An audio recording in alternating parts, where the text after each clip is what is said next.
What do people think is healthy but really isn't? Activated charcoal. It's amazing if you've been poisoned, but it absorbs good nutrients and medications as well. I'm getting so sick of seeing it in everything. A few weeks ago, the lady who runs my group therapy for suicidal people provided charcoal biscuits as snacks. Needless to say, not a single one was touched and many people were triggered. Haha. Lol, yeah, the heck. It's just charcoal, guys. It's not gonna react to toxins any other way than it is to everything else you eat. Smoothies from smoothie shops, they use sorbets, ice creams, and juices with an insane amount of sugar in them. My sister worked at a smoothie shop and people would always come in after going to the gym. It's not what most people think it is. The place I work at actually doesn't make them with anything more than frozen fruit and coconut milk. The prices are horrendous though. I find myself craving smoothies after the gym as my body is desperate for a sugary cold drink. And I remind myself that I'm a chubby penguin and move on. The stupid cleanses, your body naturally gets rid of toxins and stuff. You just need to drink water.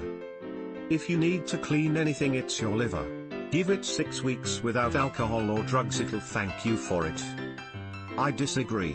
I just did a totally natural detox 15 minutes ago. On the toilet. Taking a shit. This comment is stupid enough that I think the cleanse I'm talking about, taking a shit, qualifies as a stupid cleanse. Smile. I was a manager of a Jamba Juice for a year or so, and people used to come in BC. They got it was healthy, but the most commonly ordered smoothie by this crowd, apples and greens, the small size, has 44 grams of sugar. Most of the smoothies are packed in sugar. I got a smoothie from a place the other day and the ingredients listed were only fruit. I have dietary restrictions, so I asked if it contained anything else, to which she said, we had sugar. Funny how that part isn't on the menu. Anything Dr. Oz tries to sell you. P.S. yes. And fucking raspberries too. Wow, thanks for the gold. But Dr. Oz said, every grandma. I work in a health food store, and a few years ago we had a lady looking for some random supplements her doctor recommended, but she couldn't remember why she was supposed to be taking them. So we asked who her doctor was, and well, yep, she was referring to Dr. Oz as her doctor. Granola bars. The one I was eating daily had the nutritional value of a Snickers. Granola bars were always meant to be a portable, non-perishable and high-energy snack which is automatically going to have carbs and sugar. Reminds me of the breakfast cookie shit people make and then they somehow decide it is healthy because it's not bacon or chocolate. I don't even understand popularity edit. On the topic of advertising, very few brands actually advertise as health food. They advertise to active people, and I think the effect of seeing healthy people in the advertisements is part of what gives that false sense of nutritional value. Granola and protein bars aren't really supposed to be healthy food, but more for people who are training or work out and need an efficient way to get calories/sugar/protein. Definitely not for people trying to lose weight or meticulously avoid regaining it. Low fat, 100% fat free. Haha. Where I live the supermarket has pre-sliced garlic that is labeled as fat-free and gluten-free. No shit, it's garlic. True. Technically, a bag of sugar is fat-free. Bottling up their emotions so others don't have to hear it, for most people. Emotions are like farts. You may struggle to find a good time and place to let them out, but if you never let them out you'll explode. But it's okay if I don't want others to hear it, right? Asking for a friend. Fat-free food. Yeah, to make up for the loss of fat they pump it full of sugars. Someone at my baby shower asked if they could eat the angel food cupcakes because they had egg whites and were technically fat-free. I didn't have the heart to tell them that the sugar in angel food would cancel out any egg whites and fat-free benefits. Vaginal washes on a daily basis so it smells like lavender instead of what vaginas are supposed to smell like. It's unnecessary and changes your pH down there and predisposes you to infections. Vagisil is terrible. I got a yeast infection from using it. No joke.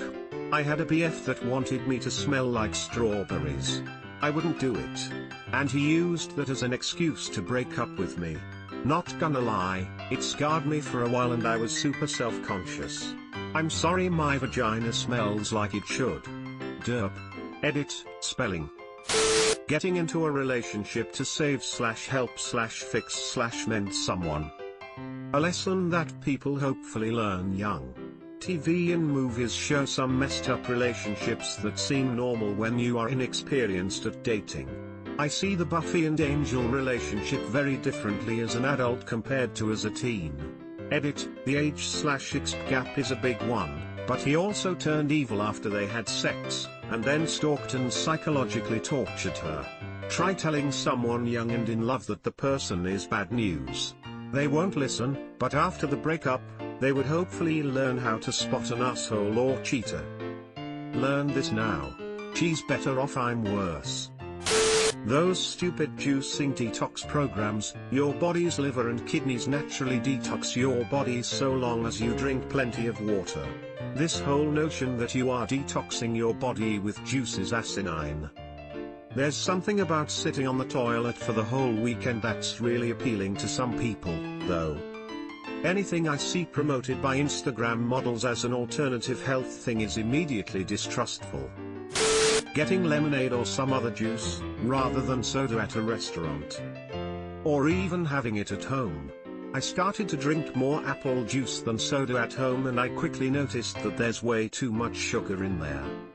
Down the same vein, those candy urban makes in the yellow cans. They're fucking delicious, I call them crack in a can. But they have about as much sugar as soda does, so just because it's organic and made from something similar to a high caffeine tea, doesn't make them healthy. The vast majority of salads at restaurants. A handful of lettuce buried beneath fried chicken, cheese, and ranch dressing. Don't come at Cobb salads like that. I fully agree with you, but I get grilled chicken salads because I like them. I'm a fat guy, so when I get one at a fast food place they probably think I'm trying to be healthy. Some days I just feel like eating something cool instead of hot food and I love grilled chicken. Sometimes I get a vegetable-only salad, but if it was for health reasons I'm sure I'd have defeated the point with ranch or blue cheese dressing. Gatorade, not a healthy alternative to soda. Drink water. But it has what plants crave. It's for athletes, it's a sport drink designed to fuel performance and replenish valuable sodium lost through sweat and provide an energy source. Regular Joes aren't meant to consume it. Vitamin water, it's stacked with ridiculous levels of sugar and no vitamins. I love that in the lawsuit against them for just this reason, their argument was something along the lines of, no reasonable person would think vitamin water is a health beverage, sure. It does have vitamins. Declawing cats. It's literally amputation at the first knuckle. Painful as fuck. Healthy alternatives, regular trimming and scratching posts. Not gonna lie, I used to tell myself if I ever got a cat, I'd declaw them right away. I hate the scratches, the damage to furniture, etc. Then I heard how it's done. Now I just decided I'll never get a cat. I can't do that to an animal for selfish reasons. If I can't deal with the potential consequences, then I'm not fit for one. My sister uses claw caps in addition to trimming. It's great because he's an indoor cat and he can virtually scratch up whatever he likes without doing much damage, if any. She'll put on different colors depending on the time of year, too. Little dude gets a holiday-themed manicure once a month. I think a lot of millennials and Gen Zers are beginning to catch on to how bad it can potentially be, but I think dedicating your life just to work is really unhealthy. I mean, fair enough if you have a job you really enjoy, but even so, if you dedicate almost every waking moment to your job, there's a problem generally. It's not a great attitude, live to work. I can't stress this enough. I had a job like this where I was working 70 to 80 hours a week as a salaried employee. Cuts continued to happen and the responsibility continued to pile on. I was out of shape and probably would have died young if I continued working there. I made a change and my stress levels have decreased significantly, I'm eating right and I'm getting enough sleep. Shielding their children from every conceivable horror in the real world until they're 18 and naive as fuck. Straight up let your kids get scraped knees and watch an R-rated movie every once in a while. This was my wife.